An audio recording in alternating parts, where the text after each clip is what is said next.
Bienvenidos al Timón del Mundo. Hoy tengo el placer de contar con el periodista de investigación José Bautista. ¿Qué tal estás? Muy bien, muy feliz de estar aquí contigo. Bueno, lo primero, muchísimas gracias por tu tiempo, por pasarte por el canal.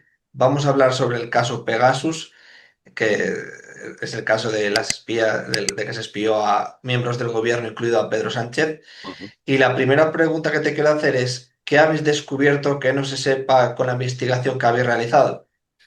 Bueno, lo más importante, a ver, en la investigación hacemos una radiografía completa del Servicio de Inteligencia Interior marroquí. Hay dos, uno exterior y otro interior. El más poderoso es el interior. Desglosamos el arsenal tecnológico que usa Marruecos para espiar a todo tipo de oponentes, dentro y fuera del país, entre ellos Pegasus, que es el software más conocido, pero no el único. Abordamos también en mucho detalle su modus operandi. No solo con tecnología, sino también a la hora de espiar a gente sobre el terreno, llevar a cabo operaciones de desestabilización, de intoxicación con propaganda en opinión pública de países como España. Abordamos también, bueno, narramos su organigrama, quiénes son las personas que toman decisiones a la hora de, por ejemplo, espiar a Pedro Sánchez. En el caso de Pegasus, por ejemplo, hemos demostrado por primera vez algo que todo el mundo sospechaba, que es que Marruecos utilizó Pegasus y además lo empleó para espiar a mucha gente. En el caso de España tenemos más de 250 números de teléfono. Eh, Marruecos espió al presidente Sánchez, a varios de sus ministros, pero también a mucha gente, incluido el jefe de información de la Guardia Civil, activistas que están exiliados y que viven en España, gente de la comunidad saharaui y de amistad con el pueblo saharaui, etcétera. También publicamos por primera vez detalles de cómo funciona Pegasus exactamente. De hecho, hemos publicado hasta capturas de pantalla de lo que ve un analista de inteligencia en Marruecos cuando está, por ejemplo, bicheando el teléfono del presidente del gobierno. Hemos desvelado también de qué forma consigue Marruecos Pegasus. Por cierto, Marruecos se llama Morgan en la base interna de NSO, que es la empresa de Israel que desarrolla este programa de espionaje. Y hemos podido demostrar que fue gracias a la mediación y al dinero de Emiratos Árabes Unidos que Marruecos pudo obtener este programa israelí, que por cierto se exporta con el beneplácito del Ministerio de Defensa de Israel. Ese es otro hallazgo que hemos podido sacar, algo que mucha gente sospechaba pero que todavía no tenía pruebas. Nosotros ya podemos decir que Pegasus, o mejor dicho, NSO, la empresa que lo hace, opera directamente con el Estado israelí, hasta el punto de que el CEO de NSO y varios de sus trabajadores viajan al extranjero con pasaporte diplomático. Esto también lo hemos publicado. ¿Qué testimonios habéis podido encontrar o que os han podido decir así un poco desde Marruecos? A ver, el grueso de la investigación se basa en pruebas, en documentos, imágenes, audios, manuales. Tenemos hasta los manuales de usuario que estas empresas le entregan a Marruecos para que sepan cómo Ostras. utilizar los programas a la hora de espiar. Y contamos con el testimonio de varios ex agentes de los servicios de inteligencia marroquíes, eh, gente que durante muchos, muchos años han sido espías de Marruecos. Comentamos también con complementos, fuentes diplomáticas, fuentes de otros servicios de inteligencia, no solo el marroquí.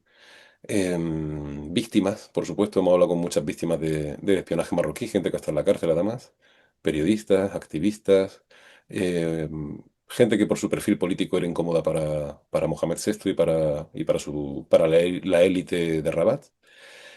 Y eso, no puedo profundizar mucho en el tema de las fuentes, porque hay gente que al hablar o al entregarnos información podría ir a la cárcel si se devela su identidad. Hay gente que directamente podría, que bueno, se juega la vida por el hecho de estar dándonos información. Y todo esto es un proceso muy largo, de muchos años, muy difícil, muy desgastante a nivel psicológico sobre todo. Pero bueno, lo hemos conseguido, hemos publicado lo que hemos podido publicar. Te puedo decir así un poco en primicia que todavía quedan cositas que no han salido. Saldrá más. Claro, saliéndome un poco, te quería preguntar a lo personal. Todo este trabajo, a nivel personal, cómo te afecta? Y claro, me imagino porque también tendrás que hacer una gran inversión de medios personales, de moverte viajes, en medios propios para poder realizar el trabajo. Claro, a nivel personal, ¿cómo te afecta?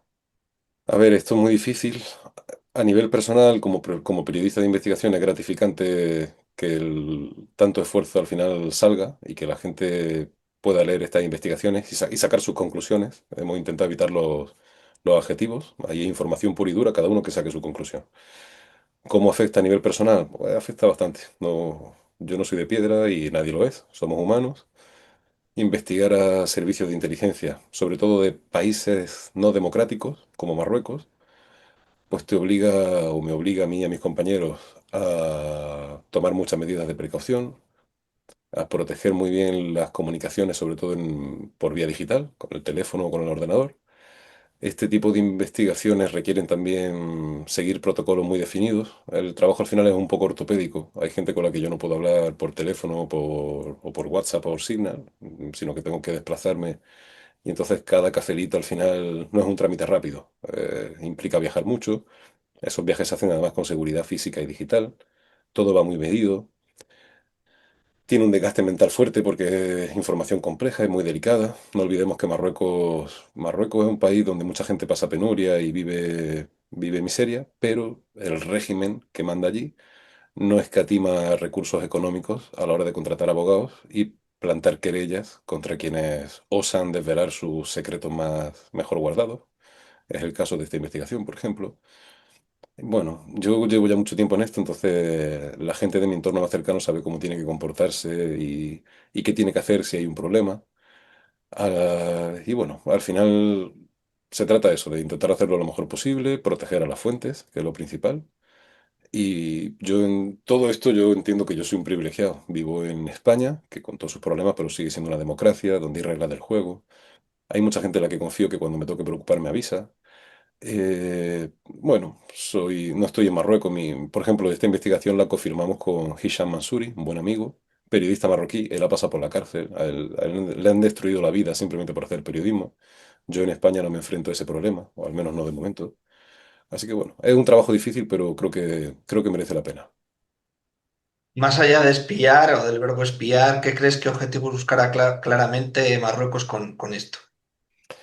Marruecos entiende que la información es poder. Cuando digo Marruecos me refiero al régimen marroquí. Su primera víctima es precisamente Marruecos, el pueblo de Marruecos. Pero bueno, Marruecos entiende muy bien que la información es poder y trata de obtener información por vía no legal, digamos, ilícita, de sus rivales dentro y fuera del país para ganar peso a la hora de exigir o demandar. Por ejemplo, yo en su momento tuve acceso a 3 informes del CNI sobre la crisis de Ceuta de mayo de 2021. Recordemos que esta crisis no es la única ni es la última, pero había muchas más. Y hubo una muy grande en mayo del 21. Ahí te das cuenta de que el CNI informaba en mucho detalle al gobierno, pero el gobierno no siempre hace caso de lo que su servicio de inteligencia le dice. Y en aquel momento lo que Marruecos perseguía, generando una crisis migratoria y luego diplomática con España, era precisamente que el gobierno de España reconociese la soberanía marroquí sobre el Sáhara Occidental, una antigua colonia española, un territorio pendiente de descolonización, según la ONU. Y lo cierto es que Marruecos consiguió su objetivo. El gobierno de Pedro Sánchez, sin consultar con nadie, rompió un consenso de Estado que llevaba 40 años inamovible y reconoció que Marruecos es soberano en el Sáhara Occidental y que el plan de autonomía marroquí es la mejor opción para dirimir ese conflicto. Marruecos consiguió más cosas. Por ejemplo, Marruecos pidió a España que expulsase o destituyese a la entonces ministra de Asuntos Exteriores, Arantxa González Laya, y el gobierno de España lo hizo. Pedro Sánchez la destituyó un mes y medio después de la crisis de Ceuta, a petición de Marruecos. Marruecos también consigue de esta forma meter miedo en las autoridades de un país democrático como España y de Europa, dejando claro que cuando alguien hace algo que a Marruecos o a Rabat no le gusta, Marruecos no tiene tapujos en utilizar la miseria de su población para generar un escándalo migratorio, que ya sabemos que aquí tiene un alto coste electoral y bueno, en el caso de aquella crisis, se trataba del Sáhara Occidental. En esta crisis yo todavía estoy buscando papeles, así que no lo puedo decir. Sí te puedo decir que la élite marroquí y su servicio de inteligencia aspiran a tomar el control de Ceuta y Melilla, también de las Islas Canarias, y a medio o largo plazo, incluso más allá. Ellos tienen la idea del Gran Marruecos. Para ellos, el verdadero Marruecos va desde el norte de Senegal y Mauritania y el Sáhara Occidental hasta el estrecho de Gibraltar, pasando por un buen pedazo de Argelia y otro de Mali. Este es un plan a largo plazo que en el Palacio Real de Rabat tienen muy, muy claro y que, bueno, los líderes políticos de nuestro país parecen no querer ver, aunque lo saben. Claro, hablamos del gobierno de España y mucha gente dice que no actúa con contundencia.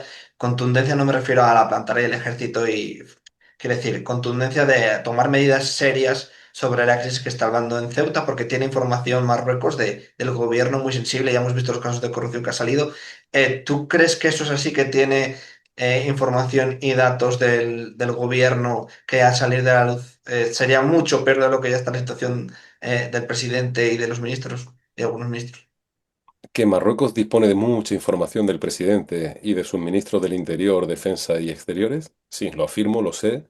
Y además queda constancia incluso en documentos semipúblicos, como los autos del juez Calama, de la Audiencia Nacional, que en su día investigó el caso Pegasus en España. Eso está escrito por autoridad judicial, no lo digo yo. Lo que no tengo tan claro y me gustaría mucho saber es si esa es la principal razón por la que el gobierno de España cede a todas y cada una de las extorsiones de Rabat. Esa puede ser una opción, pero yo no lo sé. Puede haber más razones. Recordemos que en España hay elecciones cada 4 años y que aquí los gobernantes tienen miedo de perder en las urnas. Entonces, bueno, Marruecos juega sus cartas. Marruecos tiene un gobierno, un régimen autoritario. Allí las elecciones son un mero teatro. Manda al rey y manda a su consejero principal y manda a las autoridades de inteligencia.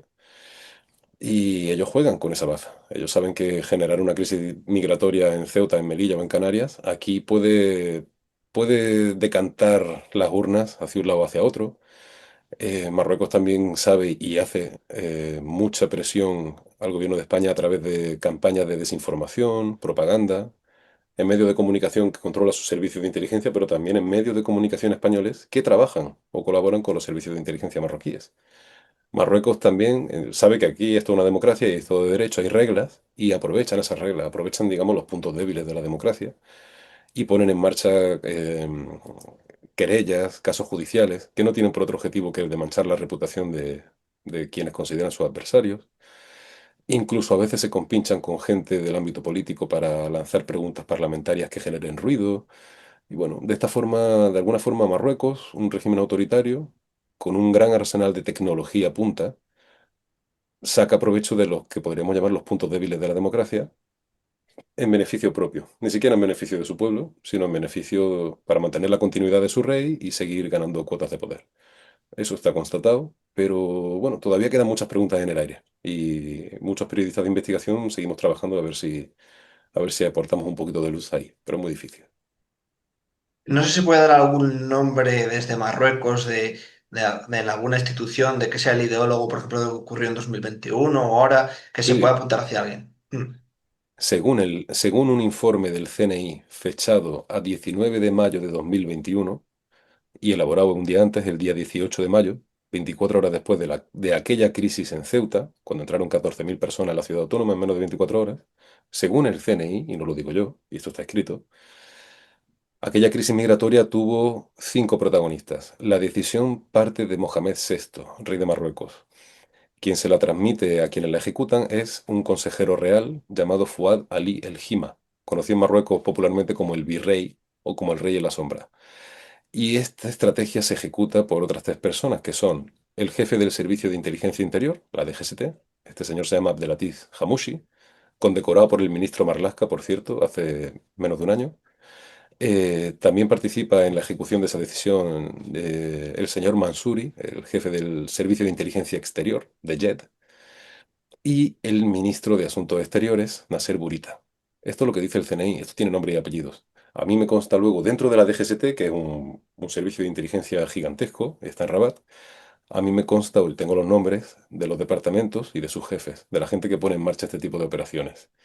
Pero los principales son esos: rey de Marruecos, consejero Fadari El Hima, jefe de la inteligencia interior y exterior, Hamouchi y Mansouri, y el ministro de Asuntos Exteriores, el señor Burita, apoyándose, por supuesto, en la embajada de Rabat, aquí en Madrid, que encabeza la señora Karima Benjaich.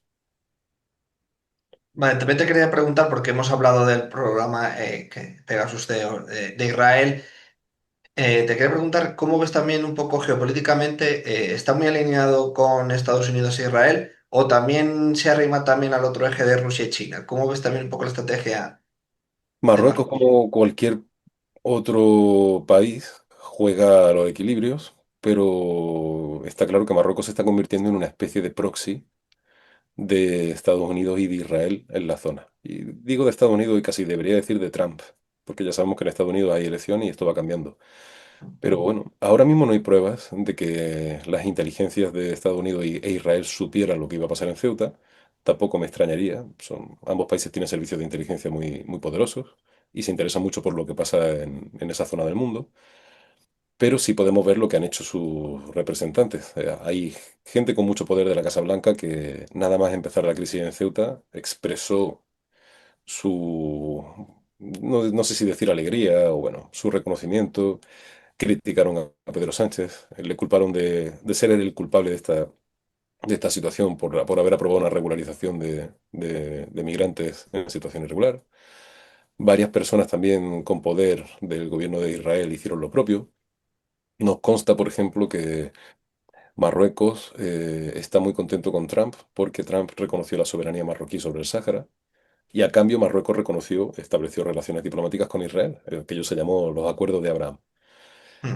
Y creo que esto es algo que conocen muy bien los servicios de inteligencia de España y de distintos países europeos, pero tengo la sensación de que ni los gobiernos a los que informan, el CNI con el gobierno de España, el MI6 con Reino Unido, en fin, creo que los gobiernos no le están prestando demasiada atención a la información que reciben. Información clasificada y muy bien elaborada. En el caso del CNI sí puedo decir que la información viene muy bien detallada, con nombre y apellidos, con fechas.